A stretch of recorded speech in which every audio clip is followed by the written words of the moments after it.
Добро вечер. Почитувани термин за или против на Алфа. Ви благодарам за довербата. Како се справуваат надлежните со кризните ситуации? Кога конечно единствено ќе одговорат на кризите во Македонија? Докаде е законот кој што треба да ги спои Дирекцијата за заштита и спасување и Центарот за управување со кризи?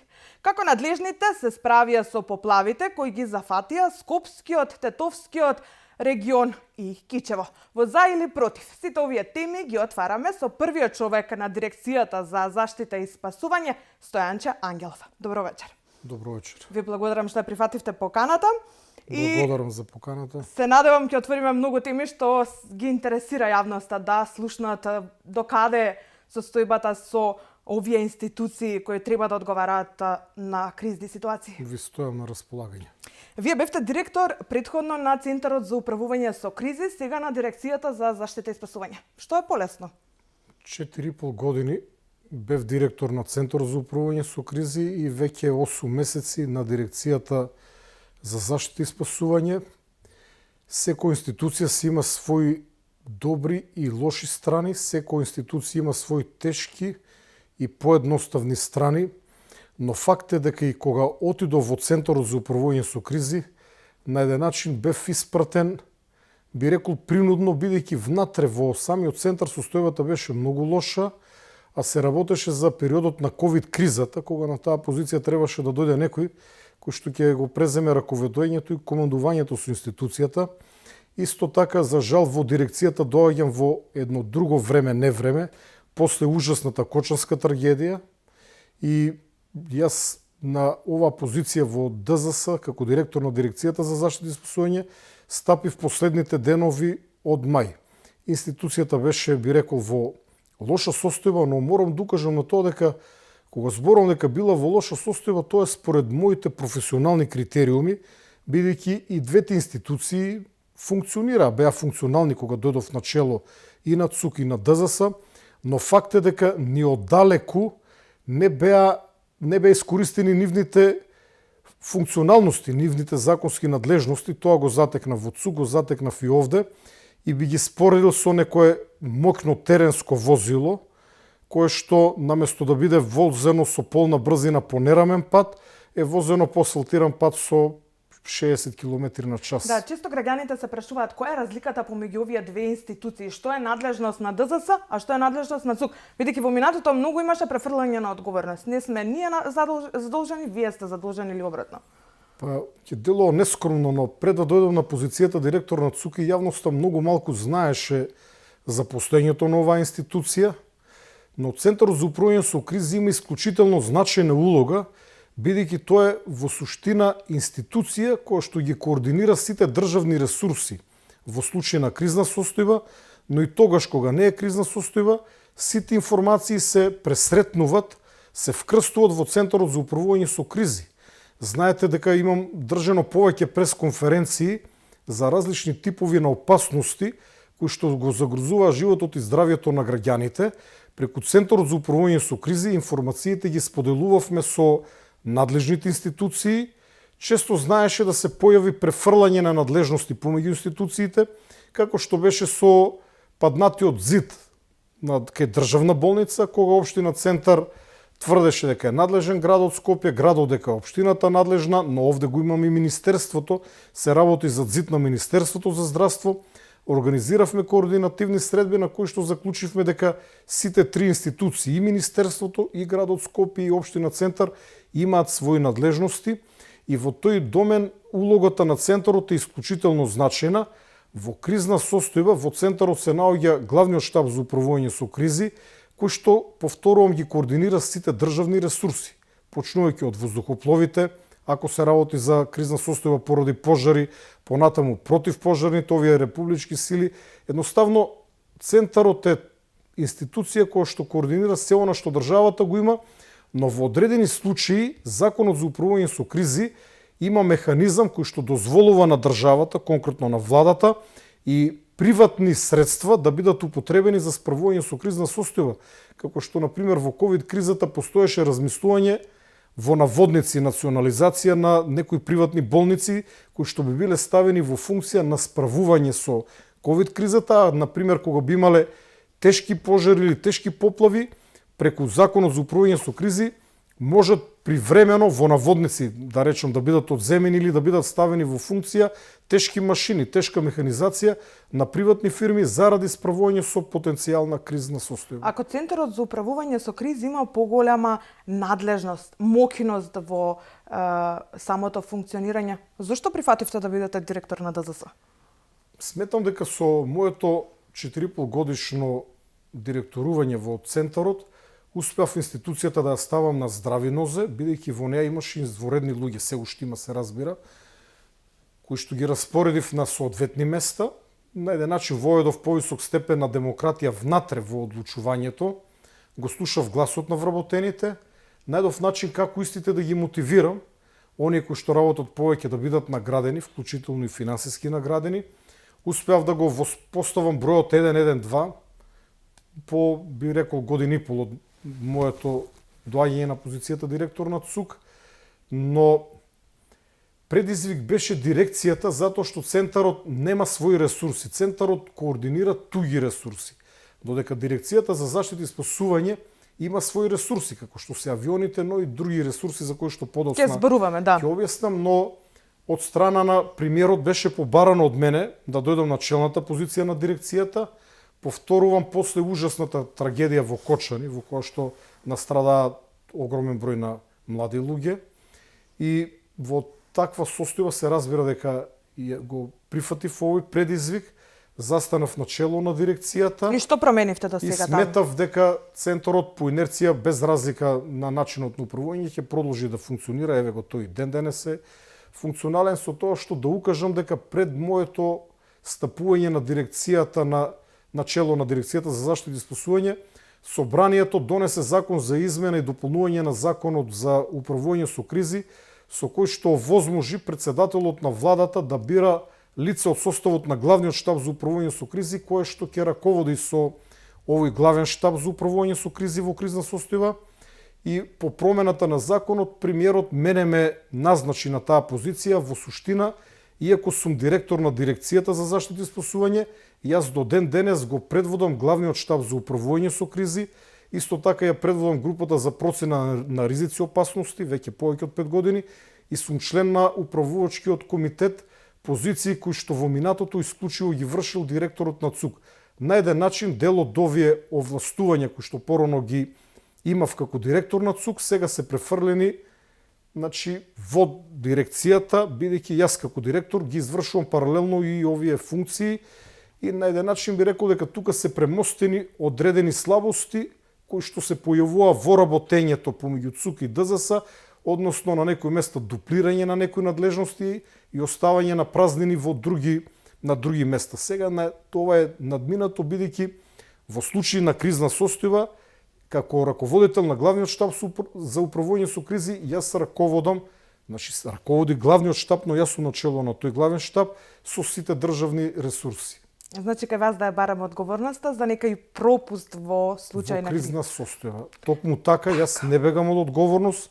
Напротив, знаете дека кога има прогласена кризна состојба, како што беше во текот последните 2 лета, али би го земал како пример последното лето, дека бев на оваа позиција во ДЗС, бев максимално отворен кон медиумите, секојдневно бев присутен во медиумите, немам одбиено ниту едно гостување, ниту едно интервју, ниту една изјава, и самите ние пласиравме изјави во медиумите, бевме отворени да ја помогнеме на новинарите доколку сака да дојдат на терен, да ги донесеме, самите да ги снимат пожарите, да зборуваат со пожарникарите, едноставно максимално отворени преку медиумите до граѓаните, бидејќи граѓаните од кои што земаме плата имат право да знаат што ние работиме. Тоа е така, потврдувам, така беше изминатава сезона, иако и предходната исто така за време на директор на ЦУК, значи мојот начин на работа со јавноста е непроменет повеќе од 5 години. Предходно прашањето ми беше што променивте во дирекцијата за заштита и спасување. Кога дојдовте на таа функција,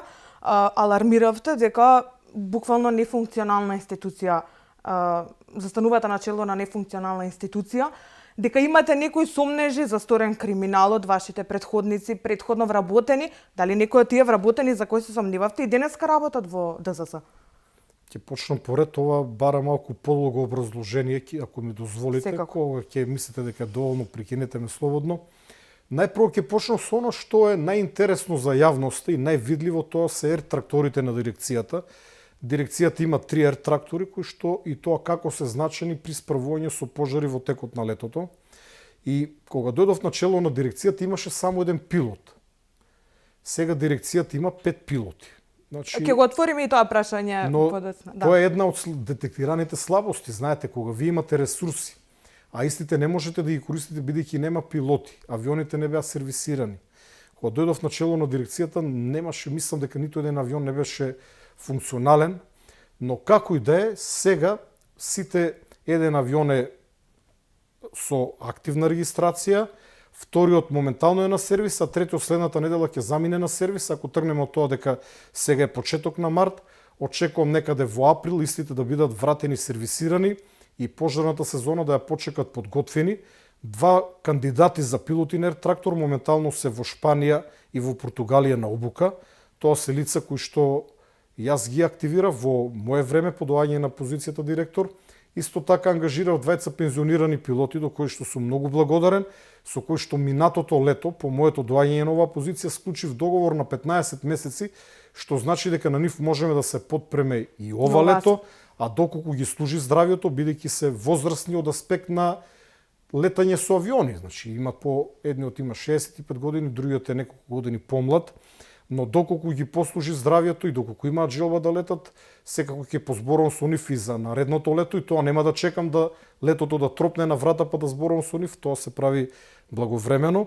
Така добро, ако вие 2 пензионери не бидат во состојба да управуваат со ер-тракторите, дали новите пилоти кои што се на обука ќе бидат спремни до јуни месец пред почетокот на сезоната? Очекувам и 2 да бидат функционални. Едниот од нив, мој драг соборец од 2001-та, полковникот во пензија Малезански Роберт, херој од војната 2001 година, пилот на МиГ, пилот на Сухој, пилот на Ми-24. Всушност со сите летала кои што ги има нашата армија има летано, и сметам дека ер-тракторот, иако е исто така голем предизвик, е тежок и специфичен авион, но тој како пилот на борбени хеликоптери, за нив е карактеристика да летат ниско над земјата, што исто така е карактеристика за ер-тракторите кои што при гасење на пожар мораат да летат ниско над земја, по би рекол многу тежок терен, затоа што пожарите генерално и авионите ги користиме онаму каде што не може да пристигне пешадија. И верувам во неговите квалитети, верувам во неговите способности, и не се работи за пилот, се работи за поранешен командант и кој што има извршувани други високи функции во армијата, и тој не е примен само за пилот, тој е раководител на авиооделението, го примив на таква позиција на работа, значи вработен е. Го замолив да ја прекине пензијата и тој прифати. Ја прекина неговата удобна и висока пензија и се вработи наново, за да помогнеме да го изградиме авиооделението, но воедно е дел од мојот најтесен кабинет, значи се работи за извореден старешина со сите нишани во наводници, кој што може и тоа како да биде корисен во сите сфери во дирекцијата, а не само во летањето. Вториот пилот Горан исто така е човек на кој што му е направена една мала неправда. Тој бил на обука, од објективни причини обуката не била дозавршена до крај, и потоа истиот бил избркан од работа. Јас ја прекинав судската постапка против него, го вратив на работа, и од оно што досега можам да го видам, тој ќе биде извореден пилот. Моментално летаат на симулатори од наредната недела, од понеделник почнуваат да летаат и со ер-трактори, но очекувам и 2 да ја завршат обуката и веќе во јуни да имаме 5 обучени пилоти. Единствениот неспорен пилот во овој момент е Методка, кој што има апсолутно огромно искуство, сметам дека е извореден пилот, кој што досега ги покажа своите вештини во најтешките случаи на гасење на вакви пожари, со тоа што има една карактеристика. Многу одамна јас бев пилот на едербица со Методка, кој што е сега пилот единствен во дирекцијата, вработен со помината обука. Заедно имаме летано многу одамна, го познавам лично, се работи за добар човек и за извореден пилот. Тој е релативно млад, помлад неколку години од мене, и на него може да се подпреме во наредниот период, благодарение на владата и пред се на премиерот Мицкоски, по моето стапување на позицијата директор на ДЗС, владата донесе одлука за двојно зголемување на платата на пилотите, со што ја израмнивме приближно плюс минус на платата на пилотите на воените хеликоптери и на полициските хеликоптери, нешто што според мене требало одамна да се направи, бидејќи летањето со ертрактор е исклучително опасно и комплицирано. Така, се навратиме на прашањето. Споменувавте кога дојдовте на функцијата прв човек на ДЗС некакви неправилности во работењето на вашите претходници. Дали доставивте некаква сомнителна документација до истражните органи? Па, јас при тоа не мислев на директорите. Генерално на сите вработените. Така. Имав такви информации дека дел од вработените кои што издават урбанистички согласности, затоа што дирекцијата е многу повеќе од гасење на пожари. Јас буквално се убивам од работа секојдневно, бидејќи има толку многу нерешени работи, но навистина со несебичен ангажман на вработените, особено во дирекцијата, но и во сите подршни оделенија, направивме, би рекол, джиновски исчекор напред и резултатите веќе во наредните 2 месеци ќе бидат целосно заокружени. Понатаму постоеја сомнежи дека некои од инспекторите вршат коруптивни дејности, но до што можам да го видам овие 8 месеци, немам доказ за такво нешто, почитувајќи ја презумцијата на невиност, ќе кажам дека се сите изворени луѓе, постојат сомнежи за можеби еден или двајца вработени, Уште се вработени. но јас ги, па видете, јас не сум судија и не сум тој кој што може да просуди. Ги повика во повеќе наврати јавност сите граѓани или сите правни субјекти или фирми кои што имат негативни искуства, непријатни искуства со некои од вработените во ДЗС, тоа да го пријават во МВР, затоа што МВР е институција која што го гони криминалот. МВР е институција која што обезбедува докази. Јас ги повикувам и сега, ја користам ова ваша емисија, сите граѓани или фирми кои што имат проблеми со некои од вработените во дирекцијата, да ги пријават во МВР. МВР има начин како да докаже дека тие вршат кривично дело и потоа да се спроведе соодветна постапка. Се додека лицата не бидат осудени со правосилна судска пресуда, за мене се невини. Дали се дел од некои дисциплински постапки во самата институција? Немам никакви докази за никого. Добре. Имам поплаки, но сум зборувал во неколку наврати, вклучително еве и денес, со луѓето кои што ќе се пожелат, ве молам, посведочете, бидејќи ние не можеме без докази да обвиниме, уште помалку да осудиме некого, вклучително и дисциплинска постапка. Затоа и јавно апелирам по кој знае кој пат да се пријави во МВР. МВР има начин како да се справи со потенцијални лица кои што вршат нелегални работи во склоп на дирекцијата. Јас лично се сомневам дека има најмалку едно такво лице, но немам докази. Од друга страна, се додека немаме ние правосилна судска пресуда, јас не можам и да покренам дисциплинска постапка, не можам истата да ја потврдам, но би рекол дека има и многу други слабости. Еве ќе спомнам еден кој што за јавноста е многу интересен. Во дирекцијата не е соодветно уредено собирањето на неексплодирани убојни средства за вам и на граѓаните да ви биде поедноставно. Ќе спомнам само неколку средства. Хаубиците, минофрлачите и другите артилериски орудија испукуваат проектили, ракети, гранати, како сакате, еве наречете ги, или РПГ, понатака золја. Некој од нив при падот на целта, или може да целта да е вежбовна, да се настрелиште, но сега ние зборуваме за проектили од Прва, Втора светска војна или од конфликтот во 2001 година, при падот не експлодираат и остануваат и се загрозување за луѓето кои што таму се движат.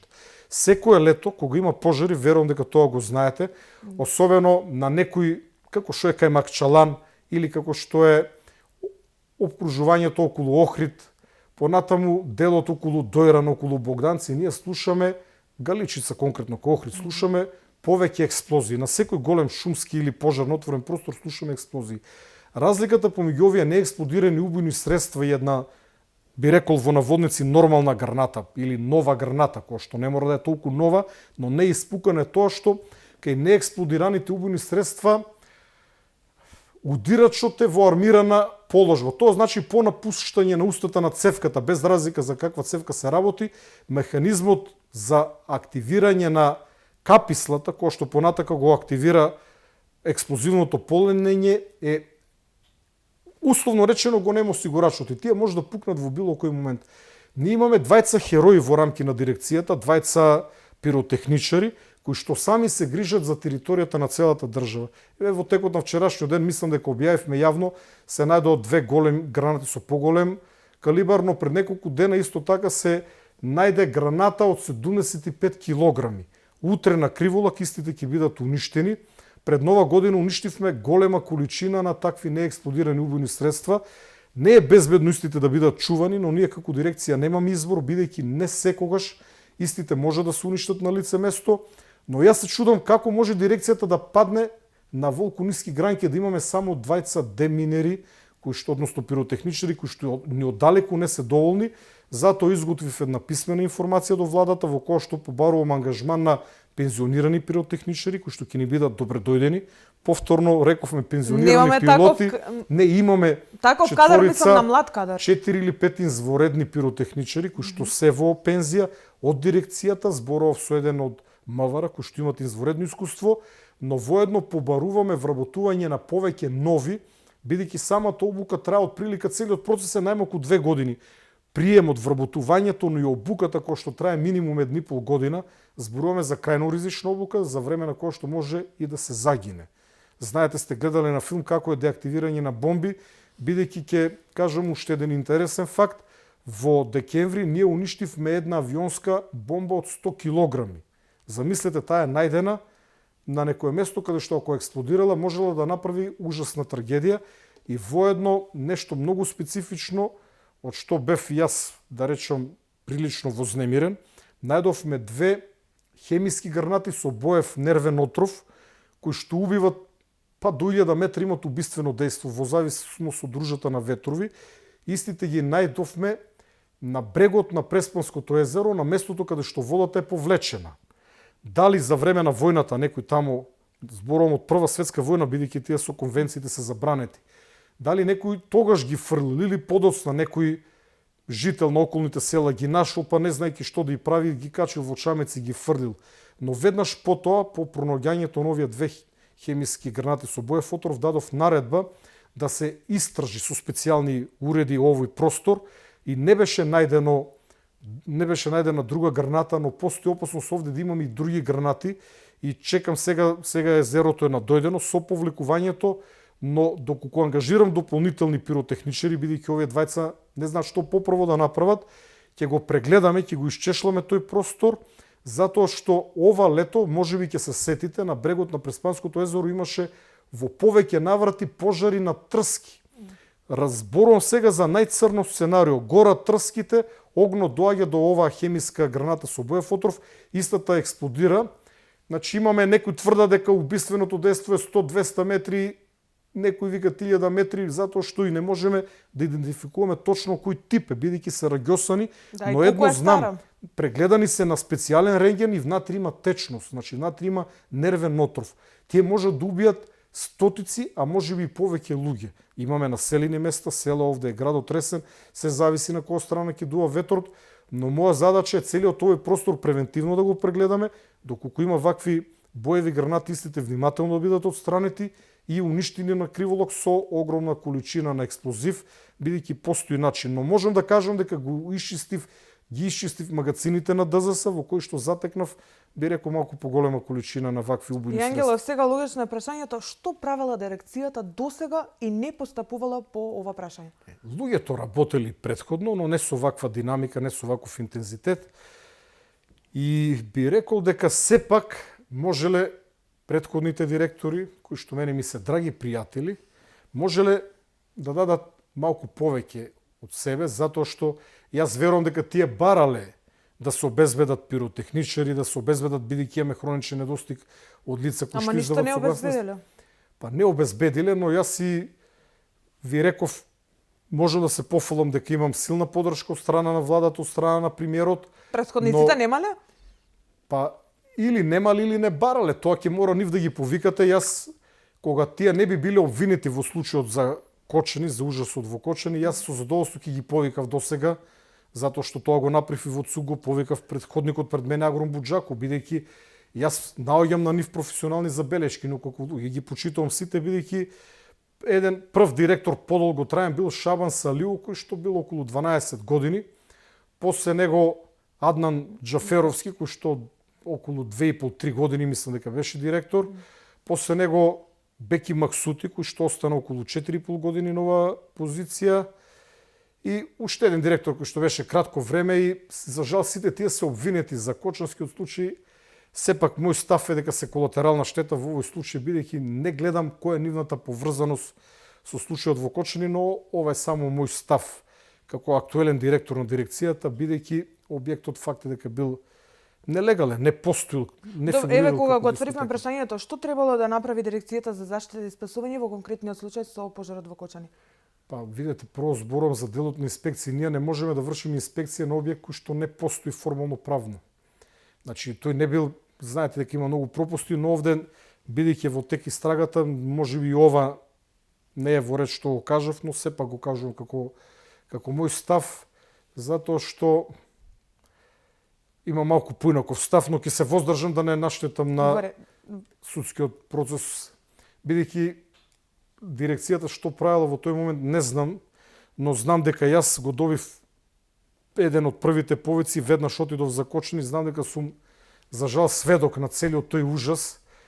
Јас сум додека патов кон Кочани уште веднаш по добивањето на првата пријава од 112, бидејќи дежурниот ме разбуди, ми се јави, станав. За жал морам да спијам со вклучен мобилен телефон, ден и ноќе 24/7 и веднаш побарав да отидат поголем број на возила на брза помош, односно она што го имавме во текот на ноќта на располагање, и факт е дека тоа не беше доволно, затоа што таква трагедија е, би рекол, беше невозможно да се случи се додека не ни се случи, но кога јас во јавност излегувам со некои мои предупредувања, многу често и ме исмеват. Знаете, кај нас отпосле се јавува свесноста за опасноста. Кога јас зборував за шахтата на тротоарот во аеродром, најдов на безброј смејувања. Дали требаше да чекаме некоја господја, некоја млада жена која што вози дете во количка, 2-3 или 4 годишно детенце трча пред неа, да пропадне во шахтата и да загине за да се крене свесноста. Знаете дека во многу случаи имам апелирано за овие опасности, но исто така за жал бев и таму на лице место во Кочани. Имав и една од најнепријатните задачи, но многу хуманата организација на погребот. Видов многу тага и тешко ми е кога зборувам на оваа тема сега во пресрет на годишнината. Реално дирекцијата во тој момент и немало што да направи, бидејќи првиот одговор го дават локалните пожарникари кои што брзо стигнале на лице место. Веднаш потоа стигнала и втората тура пожарникари кои што биле слободни, но биле повикани.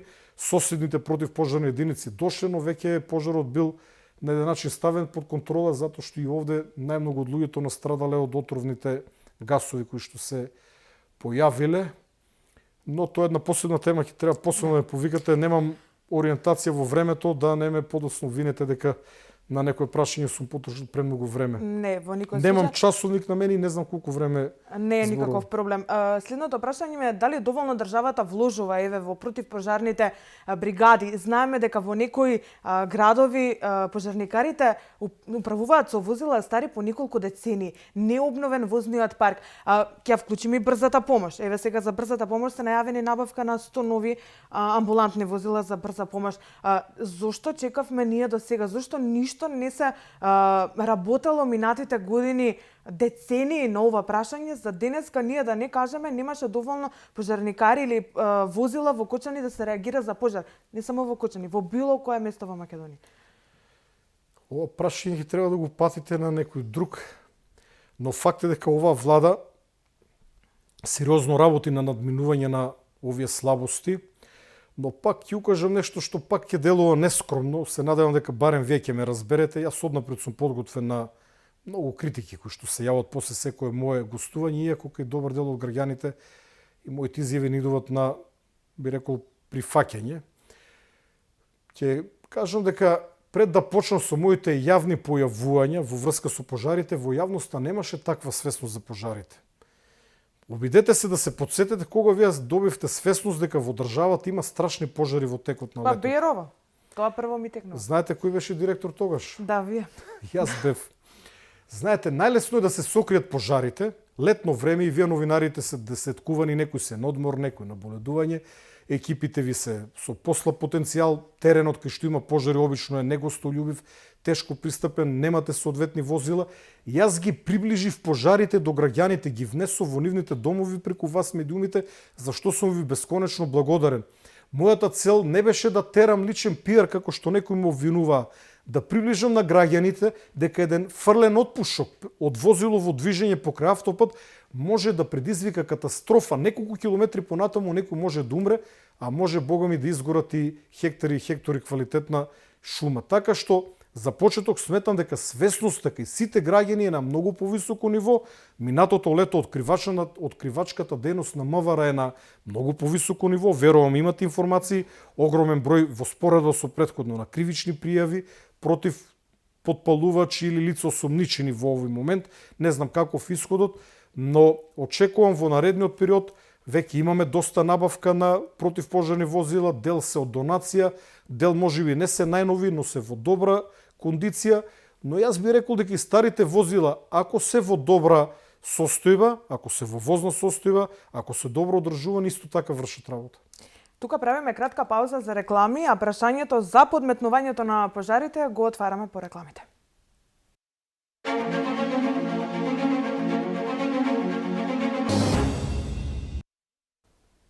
Добро дојдовте назад, следите за или против на Алфа. Вечерва во студиото мој соговорник е првиот човек на Дирекцијата за заштита и спасување, Стојанче Ангелов.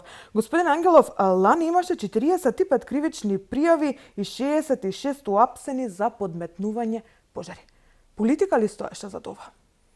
Мислите за подметнувањето на пожарите? Причините се различни, повеќе слојни. Понекогаш мотивите може да бидат бизарни, но генерално јас би ги нарекол во најголем дел криминални.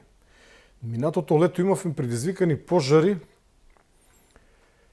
за да се сокријат кривични дела на места каде што дрвата се исечени, се предизвикува пожари, потоа некој се вади на тоа дека дрвата изгореле.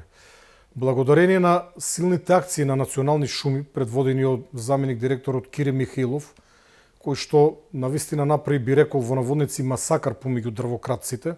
Уапсени се полно дрвократци, зашто честитки до национални шуми, посебно до заменикот директор Кири Михаилов, затоа што резултатите се видливи.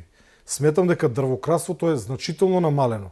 Значи, една од причините е криминална, сокривање на траги од кривично дело. Се пали пожар онаму каде што дрвата претходно се исечени и однесени, но морам да кажам дека постојат сомнежи за политички мотиви.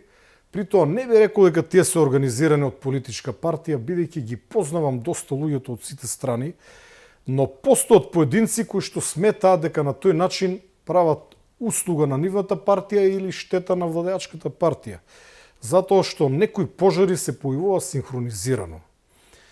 Сега овде би ги спомнал урбаните пожари кои што се појавува по завршувањето на летото, кога температурите паднаа, се намалија, а се приближија локалните избори. Почнуваме со пожарот во Вардариште. Тој може би е предизвикан од луѓето кои што живеат на Вардариште, не смеам да кажам од која национално се, бидејќи имаше против мене пријава до Комисијата за дискриминација, предупреден сум да бидам внимателен, но луѓето кои што уживаат да живеат на депонијата Вардариште предизвикува пожари, но кај мене постои сомнение дека може на некого од нив да му даде 500 евра и тој за 500 евра палејќи кабли да предизвика пожар, бидејќи знаете палењето на кабли на такво место каде што може да се предизвика пожар и тоа да се повторува. Ние гасиме, тие палат, ние гасиме, тие палат.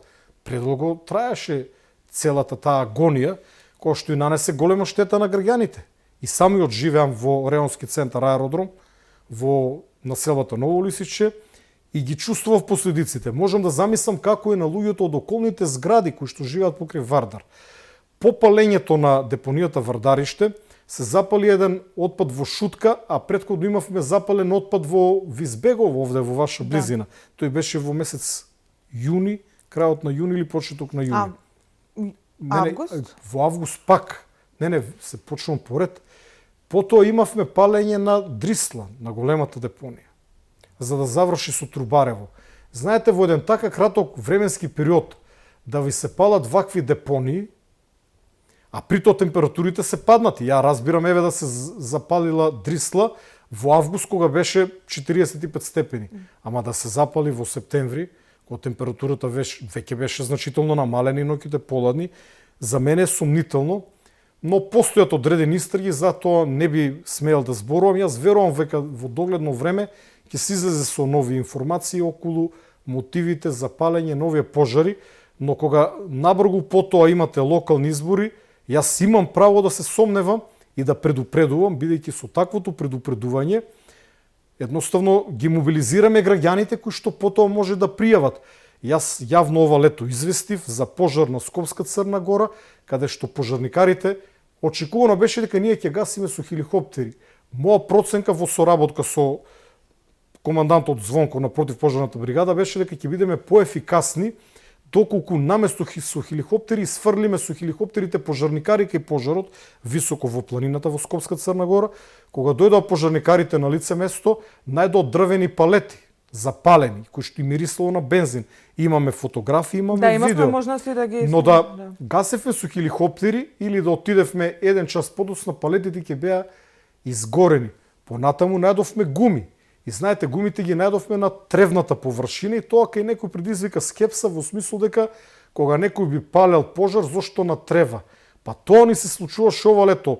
Ја полеват гумата со бензин, иако дури ни тоа не мора, ја палат и ја пушта да се тркала по долницата. Таа влегува меѓу дрвјата и предизвикува пожар. И затоа одеднаш немавме појава на големи пожари.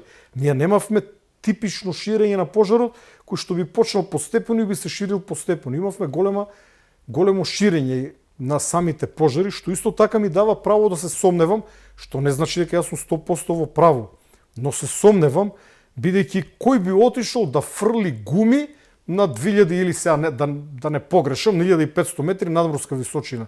Па поедноставно ќе отиде некој во најблискиот дол. Гуми најдени на 1500 метри или нека 1300, плюс минус е релативно небитно, никој не носи да фрла. Но тоа беше спречено, гумите беа благовремено откриени, но имаме повеќе вакви примери каде што наоѓавме предмети кои што беа доказ, односно зборуваа во насока дека пожарите се намерно подметнати. Дали Македонија ова лето е подготвена да се справи со пожарите без да бара странска помош? Ве молам кратко и да затвориме темата со пожарите. Прво, не е срамото да се бара странска помош и ако има потреба странска помош, веднаш ќе побараме. Впрочем, јас имам одлучувачка одлука, но владата ја носи одлуката, одлучувачка улога, се извинувам, затоа што ако настане некој тежок пожар кој што загрозува луѓе, секако дека ќе побараме. Понекогаш бројот на воздухоплови на ресурси не е пресуден кога се бара меѓународна помош, бидејќи големата во споредба со Македонија Грција, која што има неспоредливо повеќекратно ресурси, вклучително канадери, хеликоптери и така натаму, противпожарни возила, секој лето бара помош, Турција секој лето бара помош, но ова лето ќе го пречекаме со најмалку 3 функционални ер-трактори. Очекувам армијата да има барем 2 хеликоптери подготвени за гасење на пожари и полицијата очекувам да има 3 хеликоптери за гасење на пожари. При тоа има набавено одреден број на возила, но овде да не ги заборавиме и специјалните пренаменети возили на Дирекцијата за заштита и спасување, вкупно 43, 23 пинцгауери, 15 БТРи со мокни водни пумпи кои што имаат млазеви до 100 метри и 5 хирмелини. Така што дали сметам за нив обучивте некој кадар затоа што минатата година имаше проблеми околу нивното управување? Не, ние немавме никакви проблеми и употребивме полицијата и ова година управувањето на БТР бара луѓе, не само кои што имат вештини, бара и храбри луѓе. Сега да бидам отворен до крај. Пинцгауер можем и јас да возам, може и вашиот снимател да научи да го вози. Но кога треба да го возите на Скопска Црна Гора или на 5 метра од оган, тогаш покри возачката вештина треба да имате и нешто друго. Тоа е малку надпросечна храброст. Така што во секој случај за нас најдобра солуција кога овие возила ги возат храбрите припадници на македонската полиција, од специјалните или од посебните единици, и во некоја екстремно незавидна позиција може да се смети на војската, зашто одлучува врховниот командант, односно председателката. Ќе отвараме темата за поплавите. Скопскиот, Тетовскиот, Кичево најмногу. Овие региони беа најмногу погодени од поплавите и во Сара имав прилика да снимам и таму првиот заклучок на градоначалникот беше дека истурале градежен шут во речно корито. Поради тоа што речното корито било заглавено, водата се излеала. Чија надлежност е ова?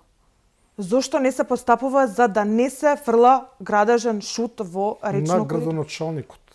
Многу едноставно. Сите канали и водотеци се надлежност на локалната самоуправа. Главните канали, примарните канали и оние би рекол секундарни, се надлежност на јавното предпријатие водостопанство.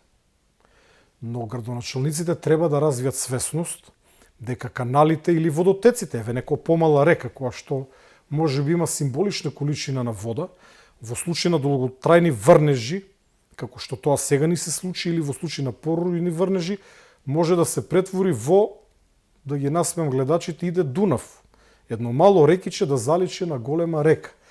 Затоа прво апелирам до граѓаните, бидејќи прво тие се одговорни, дека речните корита, коритата на потоците или суводолиците, кај што во моментов нема вода, не се отпад и во нив не треба да се фрлат стари фрижидери, стари електрични шпорети, гуми од возила, најразличен градежен шут и секакво друго ѓубре, вклучително и ѓубре од домаќинството, бидејќи на некои места се направени брани, од двете страни се фрлат ѓубре. Прво тоа е опасно да се предизвика зараза, понатаму да се предизвика поплава. Значи ние како држава и централната власт и локалната власт не можеме да исчистиме толку колку што граѓаните може да затрупат. Затоа апел до граѓаните, понатаму апел до градоначалниците, самите тие или нивните блиски соработници да прошетат покрај речните корита, покрај коритата на потоците или суводолиците. Дол во кој што нема вода, при пороен дожд може да се претвори во наводници Дунав. И за миг да направи голема беља, и токму тоа не се случи минатиот месец, затоа што поплавата во Кичево беше многу сериозна, но морам да укажам, не загрозуваше човечки животи. Никој не се удави и никој не беше во опасност да загине, освен ако некој бил екстремно невнимателен. Немаме повредени лица во поплавите. Замислете што ќе се случише ако имавме поплави по 4-5 метра вода, како што имавме во Србија и во други држави. Добро, ако хипотетички ни се случи таква ситуација, имаме ли ние како држава доволно пумпи да извлечеме таа вода или пак ќе бираме која општина прво ќе ја спасуваме? Во зависи на што мислите. Ако мислите на голема поплава, пумпи не помагат, водата доаѓа од водотеците и се повлекува преку нив. Случајот во како во Сарајево? Наша улога како дирекција да спасиме загрозени човечки животи. Ние сега бевме подготвени како напната пушка. 2 тима на дирекцијата беа подготвени со чамци и тоа составени од изворедни луѓе кои што во суштина неколку од нив си професионални војници или подофицери кои што хоби или спорт можеби се надпреварува, да не ги навредам со тоа хоби, име управување со чамци, се надпреваруваат во кајакарство и така натака. И тоа се луѓе кои што можат да извлечат лица кои што се заглавени, да кажем, на први, на втори, на трети кат. Значи имаме такви тимови, тоа е наша задача. Да спасуваме луѓе, но ние не можеме со никакви пумпи да испумпаме кубици и кубици вода. По повлекувањето на водата во Кичевскиот регион, но особено овде на територијата на општина Сарај, тимовите на дирекцијата имаа голема улога, бидејќи со нашите мокни пумпи испумпавме голема количина на вода, но овде би сакал да ја пофалам Скопската бригада за противпожарна заштита, која што несебично даде се од себе и испумпа исто така големи количини на вода.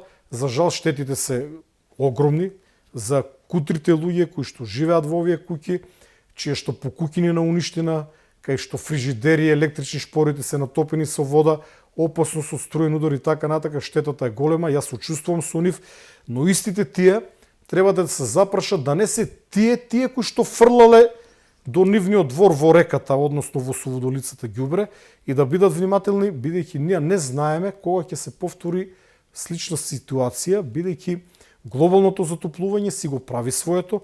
Видете, сега е само почеток на март, но ние веќе во втора половина на февруар имавме расцветани овошки. Во овој момент сметам дека целото овошје, значи ако почнеме со цреши, сливи, кај си е расцветано. А очекувам, знаете, има еден период во март кога температурите паѓаат во минуси, се плашам дека повторно ќе имаме минус 3, 4 или 5 степени и дека ова лето некои видови на овошје нема да ги има или ќе бидат многу скапи. Морам да ве запрам, имаме уште малку време, а сакам уште неколку теми да отвориме. Значи, докаде е законот за спојување на Дирекцијата за заштита и спасување и Центарот за управување со кризи? Имаше консултација со професори, колку чинеше консултацијата со овие странски професори за подготовка на овој закон? Кратко ќе ве замолам. Без пари, бидејќи владата е фокусирана на целиот овој сегмент околу заштитата од пожари, мојот фокус е на дирекцијата да ја подигнам колку можам повеќе. Обврската да се изработи овој закон падна врз вице-премиерот Јупчо Димовски, кој што работи интензивно на ова проблематика со еден негов тим. Во работната група која што е формирана имаме врвни професионалци од дирекцијата, од Центарот за управување со кризи и други надлежни институции кои што заедно работат. Законот е изработен, имаме работна верзија на законот, но се работи на нејзино прочистување, бидејќи има доста слабости, што е нормално за еден ваков обемен закон, кој што ги обединува функциите на двете институции. За жал, можам да кажам дека до летото нема да стигнеме, бидејќи се работи за сериозен процес. Дали може би следното лето веќе ќе... Јас очекувам најдоцна до нова година законот да биде донесен, бидејќи ако се одвива со оваа динамика, наскоро тој ќе биде ставен на ЕНЕР, односно ќе може да го погледат сите заинтересирани лица. Да преминеме на политика. Вие сте дел од владеачката коалиција, меѓутоа не дел од парламентот, односно како пратеници.